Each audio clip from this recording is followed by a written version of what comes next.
get you down here again. Okay, this is the final product underneath here. I got that up there, just like that. And now I've got to install that electrical duplex outlet. And on this one, I'm going to wire it, the whole thing hot, because I've got the push button one for the garbage disposal. That's just the way they do it, because that is the switch. So they got to have a hot electrical outlet, the entire thing. So I don't have to do any Mickey Mouse breaking the tab off and wiring it different. This wires up just like a regular plug. I call them plugs. People make fun of me because I call them plugs. It's a duplex outlet. A plug is like a plug end, kind of like that pigtail. That's a plug, I would say. Okay, now, do I need to put the, you know, some little brackets up in here? You know, do I need to put a bracket like that? I don't know, because see, it's going through here. There's no place this stuff can go. You know, I think I'm gonna, well, we'll see. I may, just for kicks, put a bracket there and put a bracket here. That's per code, I guess.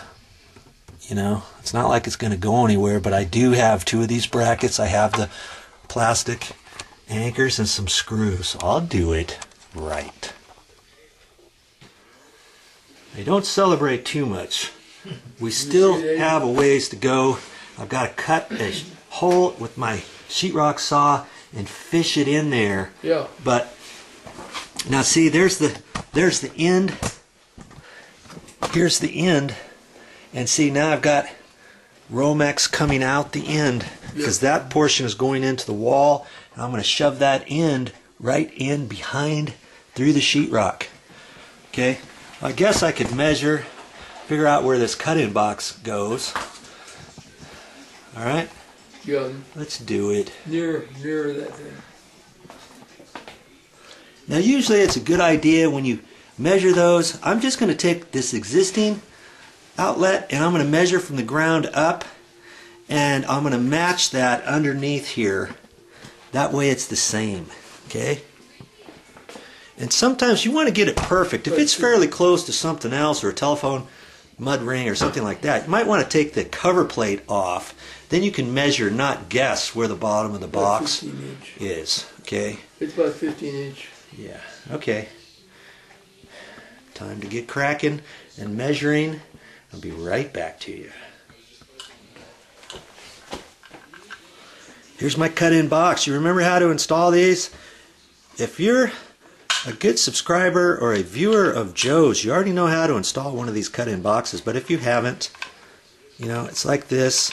You cut it in, and then when you tighten this screw, you tighten it to the right, and doink, that comes up behind the sheetrock. And then you screw it in, and these little plastic tabs hold it up against the sheetrock from the box sliding into the hole. Okay, so you got one at the top right, one at the bottom left. See, that's up there like that. And you want to make sure these screws are positioned properly, because if they're not, it could possibly get this so it's kind of, it doesn't fit in the slot properly. You know, you want that to come straight up. You want that seated properly before you start screwing it in, and then up tight against the sheetrock, and it's done. This is a plastic box, and then we'll have to cut one of those tabs out and knock one of those out. Okay, and then we just run the Romex in there. We don't have to do a special fitting like the metal boxes, okay? Because everything is inside the wall. That's why they call it a cut-in box. There's no way you can really attach these properly, but it's inside the wall. No harm, no foul.